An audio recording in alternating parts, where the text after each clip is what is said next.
Welcome back to school. Hope you enjoy the lecture today. We are finally going to finish off the Civil War. Woohoo! Unlike your guys' schooling. Just kidding. Hope all of you are healthy, but let's jump into the notes for today. Alright, so when we last left off, Lee was trying to hold out at Petersburg. And for the past 10 months, he'd been doing exactly that. But unfortunately, during that time, Lee's military had completely run out of supplies. In fact, some of his men were even starting to starve to death. Now he had a major challenge. He had to decide whether he was going to abandon Petersburg, which would mean the fall of Richmond, or if he wanted to fight, which might mean the end of his army. Lee was going to abandon Petersburg. Lee's goal was going to be to meet up with Johnston's army, another Confederate general. Their goal would be to stop Sherman and then hopefully turn around and trap Grant. Unfortunate for Lee, but fortunate for Grant, Lee ends up getting cut off at Appomattox. But now it's time for some fun facts about Appomattox. Fact number 1. Not sure if you guys remember or not, but before the Civil War was taking place, America was actually at war with Mexico. And during that war with Mexico, Grant and Lee had actually fought alongside each other. Fact number 2.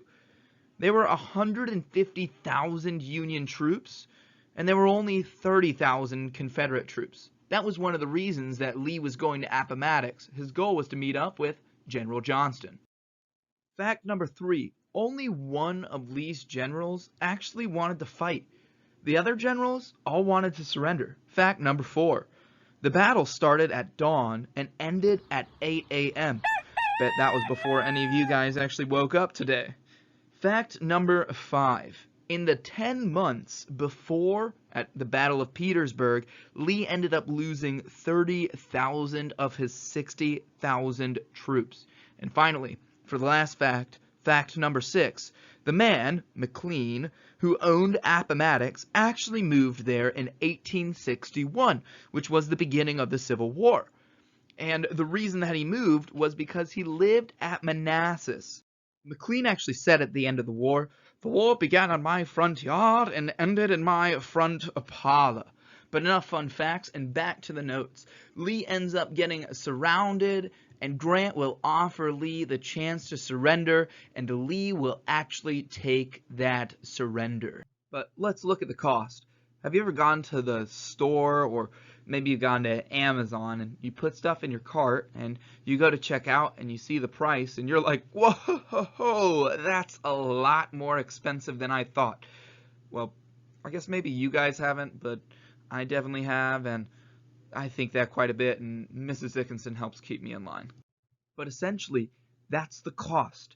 The Civil War, the most destructive war for America, destroys hundreds and thousands of people's lives. Here are some of the casualties or statistics. 620,000 men were dead. And there were 1 million casualties. Those numbers, by the way, overlap with each other. But it was 2% of the American population as a whole, with a 30% chance of you being a casualty if you actually served in the war itself. That's a lot of damage. But it wasn't just the soldiers. It was also the property. It was individual people's homes, what they had spent their life building or saving up for or buying or paying off. It was people's farms. That means their livelihood, how they can make their money, they can grow their crops, they can have their animals. It was factories, places of production. This is jobs. This is the ability to work. And almost all of these things were destroyed specifically within the South. Seeds of bitterness were sown. Hatred between the two sides. It was their families' blood, sweat, and tears that were poured out during these many battles we looked at. It was the death of their brother, or their uncle, or their dad, or their son. Countless death, and now there'd be countless without jobs that would never be able to work again because of the damage inflicted upon them due to the war.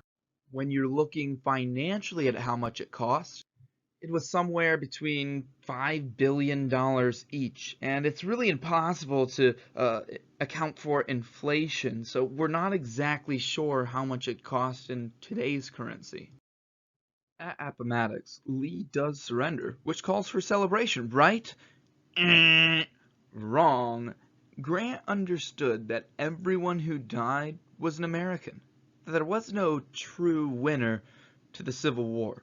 There really was nothing to be proud of. What about the terms and conditions? Well, earlier in the war, at the Battle of Fort Donelson, Grant only accepted total, or what we call unconditional, surrender. But by this time, it was a little bit different.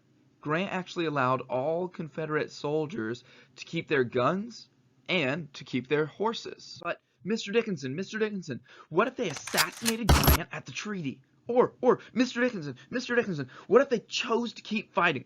Okay, guys, hold on just a second. They did end up signing a contract that they wouldn't fight. Now, yes, I know that it was just a piece of paper, but in the Confederate soldiers' minds, this means that they lost. Not just any of the battles, but they lost the war.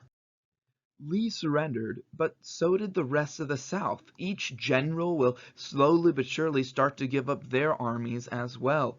And remember, these Confederates, they had rebelled. They committed treason. And according to the Constitution, the punishment for treason could be execution. So these soldiers are all going to be on their best behavior.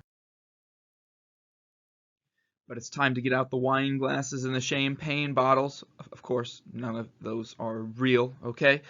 Because May 26th, 1865, the Confederate Army finally and totally surrendered. The war was over, and they all lived happily ever after. Well, I guess I shouldn't say they all lived happily ever after, because there was one more casualty. In fact, it happened before the end of the war, in April of 1865. Lincoln had gone to start watching a play, and if the play doesn't kill you from boredom, the assassin will. Or should I say, the assassin Wilkes. The assassin Wilkes kill you. Never mind.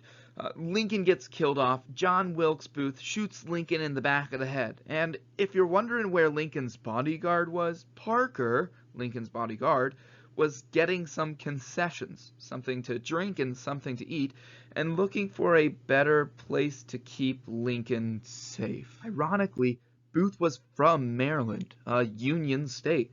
But remember, Maryland were the sympathizers. They sympathized with the South. That's why Lee went in at the Battle of Antietam trying to free Maryland from the Union.